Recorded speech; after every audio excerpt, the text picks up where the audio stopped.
the decision really came down to two things. One, just how compelling and unique the opportunity in Toronto is. I feel like throughout all of professional sports, this is one that fits my skill set. It fits what provides fulfillment for me on a daily basis.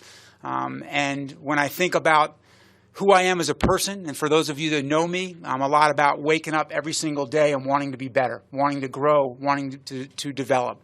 To do that, you have to be challenged. To do that, you have to take on new challenges and sometimes be a little uncomfortable. And this opportunity for me is the right challenge at the right time. When did you start to get the sense that Alex wasn't coming back? Because I don't know if you were like me, but it's been kind of a roller coaster for the past 4 days. Yeah, I mean, to me, when this wasn't resolved by the end of the regular season, I started wondering what was going on. It's whenever something seems that it should be straightforward and easy and it doesn't get done, that always leads me to question things. It doesn't seem like this should be complicated, right? Mm-hmm. Guy comes off, without doubt, his best year as GM, had a tremendous season by all accounts, and he doesn't get extended. So that's a bit of it leads you to suspicion and to wonder, and ultimately that turned out to be the case. Yeah, just I had discussions with Mark and Rogers' ownership, and again, this is really important to me. I can't stress enough that how well I was treated, how well I have been treated, dignity, class, respect. Mark was outstanding. Obviously, there's a lot of people at Rogers I dealt with at the ownership level that were outstanding. This decision is solely mine. Mark gave me every opportunity to return. He was sincere in wanting me back, and I sincerely appreciate that as well. And I had great discussions with him and great dialogue. And I could say the same thing for ownership. Yeah, it's interesting. You brought up two things I thought about.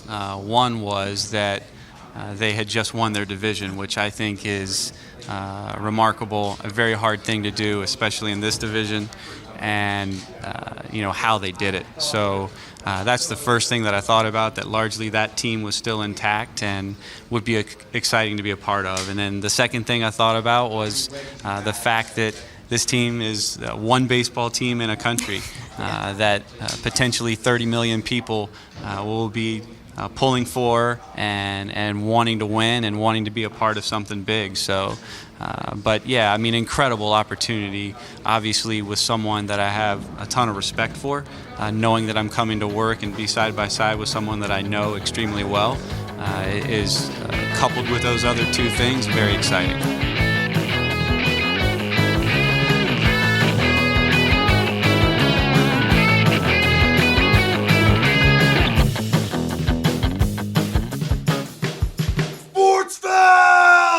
It is Sportsfeld Storytime. We are wrapping things up on the end of the 2015 Blue Jays run, the loss in Game 6 to the Kansas City Royals, and we barely had time to process that loss. They lost that game October 23rd. Alex Anthopoulos stepped down as the general manager of this team on October 29th. Less than a week later, we're not even through the next series, and we already have our major controversy that will, I'm going to say, be talked about on this team for 3 more years. Until either Atkins or Shapiro are no longer with the team or they win the World Series. Yeah. Is how long this will be talked about. Sort of a crazy, Shapiro came on in the middle of this run, and Ross Atkins is named GM in December. They get to work sort of retooling. I don't know what you want to call it. David Price goes to the Boston Red Sox. To be in a spot in which you can bring one of the best pitchers in baseball, a true number one, that makes us so much better in so many ways. And as Tom mentioned, not only, I was very fortunate, not only on the field, but off the field and in the clubhouse. So what David brings to us is a plus in so many ways. So before I introduce some other family members that are all here, I want to introduce officially to you the new pitcher for the Boston Red Sox, David Price. David? Alex Anthopoulos leaves. The Blue Jays exercise the options on Jose and Edwin and R.A., of course, bring the whole crew back for another run. Michael Saunders exists on this team. How about that? Yeah, his leg, I guess, healed from exploding. All-star outfielder Michael Saunders, that is to you. That's right. One of the most bizarre All-Star seasons ever, considering that after the All-Star game, he just didn't hit the baseball. Yeah. Very, very odd. I was there for the peak of his powers. He hit was it 3 home runs he hit in Baltimore? Yeah, 3 home runs in Baltimore. Yeah. At the end of my wife and I's little road trip, relationship-strengthening road trip we went on. That's right. We saw Jose get hurt there, too. He ran into the wall. That's in right. Philadelphia. That's right. I feel like this team is odd in the sense, like, when we speak about sort of the Anthopoulos Shapiro thing, this team felt... It's weird because, like, they were kind of both right. Where, like, Anthopoulos wanted to go for it again, and Shapiro was like, oh, the window's very small, so we should do what we're going to do. And they were kind of both right. Like, yes, the Jays should have gone for it in 2016, no question. But then, like, it only took a year until the wheels fell off. Yes. I think you're right in that it's easy to look at this and say, you should have really loaded up, right? You should have really gone and added and added and added. But then the other part of it is, like, what should they have added? Right? Right. There's not a lot of holes in the lineup. Martin has a down year. Basically, they had to replace David Price. And J.A. Happ was quite good. Like, J.A. Happ had a 3.18 ERA, a 134 ERA plus. He was the second best pitcher on the staff behind Sanchez. He won 20 games. Could have added another arm because Dickey was near the end of his usefulness and maybe somebody in the bullpen. But it wasn't as simple as you can make a Tulowitzki Price move. I mean, Saunders and, like, ends up being a good ad. And as much as I love them, Jose and Tulo, and to a lesser extent Edwin, by 2017 they were basically done. Yeah. And, like, yeah, probably could have got more for Donaldson the next year. Probably should have traded Donaldson earlier. There's a lot of shoulda, coulda, wouldas there, but also I sort of get in retrospect, like, I was angry about it at the time, but in retrospect, that window was really small. They were doing it with veteran guys. They were doing it with 33, 34-year-old guys. Yeah. My dad has always been very calming on this, and he has always tried to, like, he listens to our show, and last year especially, he was like, this is what a rebuild is like, this is what you have to go through to do a full rebuild, and we have seen in 2020 a bit of a quicker turnaround than we expected. But yeah, they didn't. There are small things they could have done. They could have added another pitcher. They could have maybe strengthened one of the outfield slots, or not relied on Devin Travis to be the everyday second baseman because he is obviously cursed to never play baseball consistently again for the rest of his life. But Smoke was pretty good. I think the big thing that happens, and we look back at this and we say they didn't ever really replace Chris Colabello's production, and I don't know that we'll ever fully appreciate how crazy it was. And obviously, listen, knowing what we know now, he was pretty clearly juicing a little bit, but, like, they never replace his 15 home runs, his 367 on base. Like, he was a gift, and it was crazy, and you can't rely on that sort of thing to happen. But they didn't add that extra first base DH bat. Smoke has a pretty good year. Smoke was, when you have Devin Travis being cursed, and in 2016 you have so many games of Ryan Goins and Darwin Barney. Yeah. You can't have first base being a hole at all.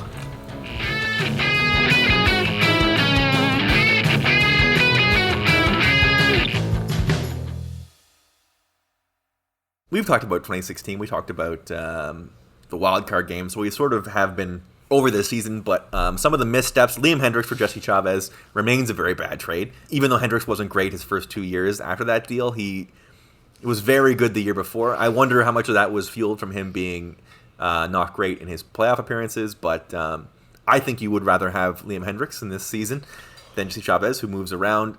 J.A. Happ comes back, and it's a pretty good deal in terms of it's hard to replace Price, but he has a very good season. And I mean, hey, they turn him into Brandon Drury and Billy McKinney, so How can you say no? They signed Smoke, which is actually a sneaky, very shrewd. Here's the thing. Do it. I know what you're going to say, and I want you to.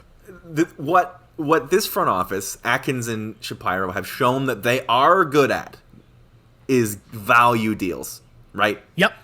Like getting Liriano and Reese McGuire for Hutchison, and then getting Teoscar for Liriano. That's excellent small incremental value. Justin Smoke on his deal is like, oh man, what are they paying him that for? Like that ended up being a very good contract for them. They never paid him. They paid him like $4 million a year, and then in his last year he made $8 million. Like he never really made big money, and he ended up being a nice deal for them. Hap was pretty good money. They haven't hit a home run yet, and maybe Ryu is that, we don't know. But they haven't hit big on like a star, but they are very good generally at value deals. They still do the bargain bin shipping where they try to get waiver guys, the Socrates Britos, your Alan Hansons. And what they've struggled with is like the Pilar exit or the Donaldson exit or getting rid of those the higher end guys. But the value deals, the incremental upgrades on middle guys or cheap contracts, they've generally been quite good at sniffing out. Yeah, I think that's right. It's exactly, with the trade deadline in 2020, just, remains to be seen, I suppose, but especially when this comes out. But maybe Robbie Ray rules, who knows? Yeah, but it's incremental upgrades. Yeah. And now we wait. We wait to see, this coming offseason is going to be really interesting. I'm really interested in the 2020 offseason because who knows what they're about to do with their with the holes they have. It's very exciting. But they do a bunch of stuff. Yeah, they name Atkins GM. They signed Josh Tolley again to be the caddy for RA.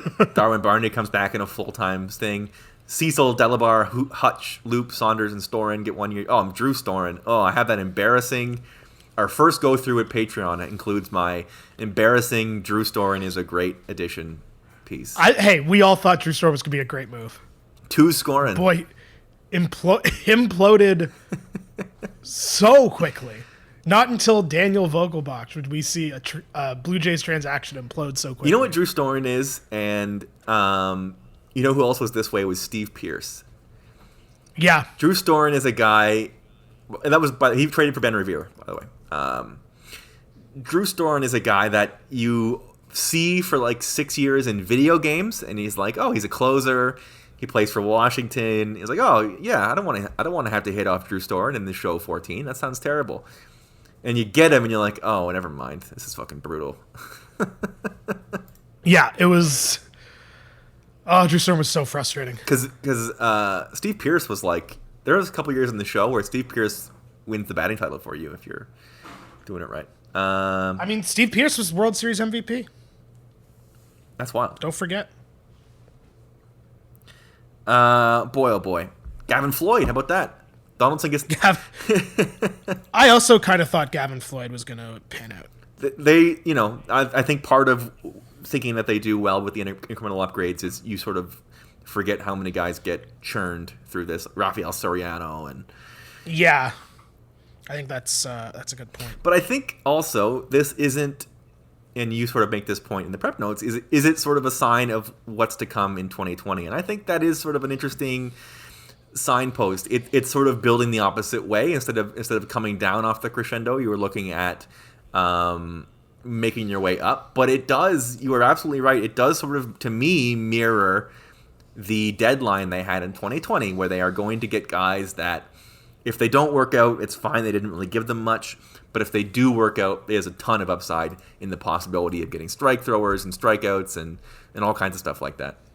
Yeah, I think that's exactly it. And I think you look at moves they made in 2016, like the Liriano deal, which turned out to be a huge deal for them that year. And even guys like Jason Grilli, who, not a guy you want to stake your claim on, but was effective in value, exactly as you're saying. And I think when you have it, and I think I'm curious as to what it's going to be like with the current Blue Jay roster, because that window is wide open. Mm-hmm. Whereas like in 2016, it was these little incremental adds to a team that really had 1 year left to do it. Yeah. And almost did, fair enough. But now they get to make these incremental adds for a team that could be very good in a couple years. And it's going to be curious. We'll see. I am very interested to see what they do because, we have talked a couple times about how it might be difficult to sort of gauge where the team actually is in a 60-game season, how legitimate their contendership may or may not be. And I think the moves of the 2020 offseason, not so much the ones they made at the deadline, because the deadline is sort of, you got a bunch of prospect guys you gave up to get some short-term help.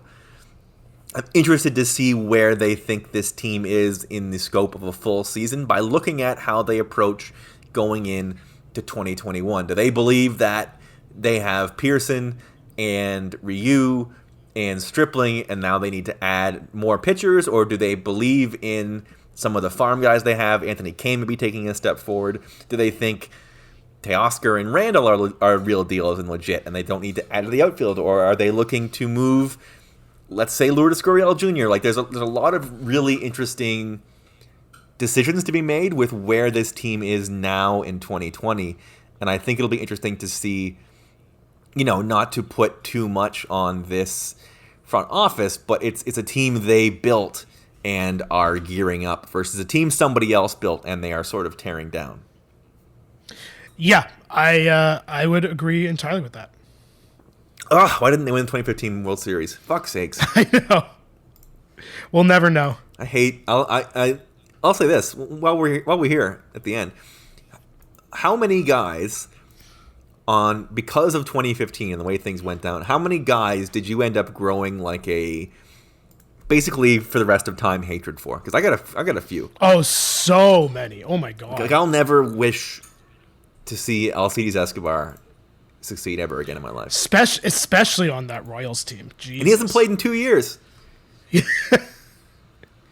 Truly, yeah, it truly did bring a lot of that out, I think. Alcides Escobar had 11 hits in 6 games against the Jays. 11. Hated Sal Perez for a long time, too. Put Ben Zobrist on that list, too. Yeah. Rest in peace, Yordano Ventura, by the way. Yeah, for sure. I was trying to remember that. Crazy. Died in 2017. Edinson Volquez, he made the list. But I think that also sprung out of the fight from the middle of the season. Yes, and there was a whole thing with Royals. Twitter was really fucking annoying too.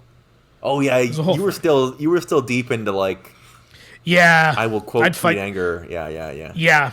Yeah. Before I wasn't happy in my life. You see. Funny how that works.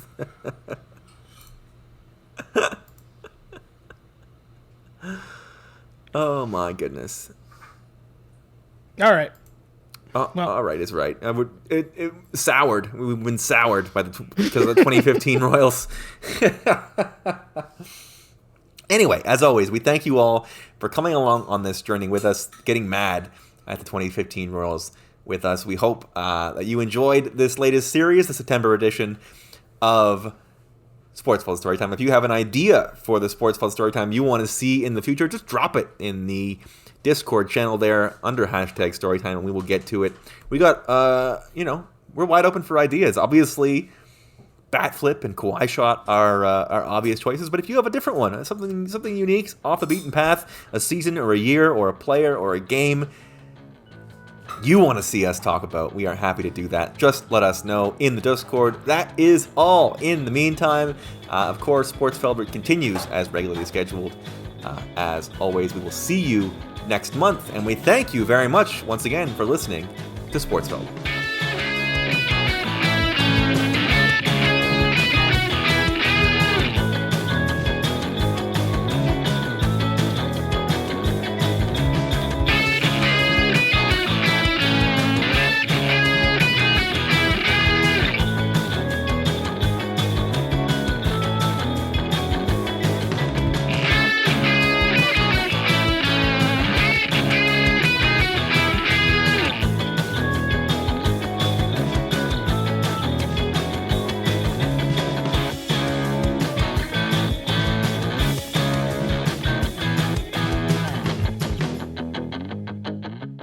Sportsfeld!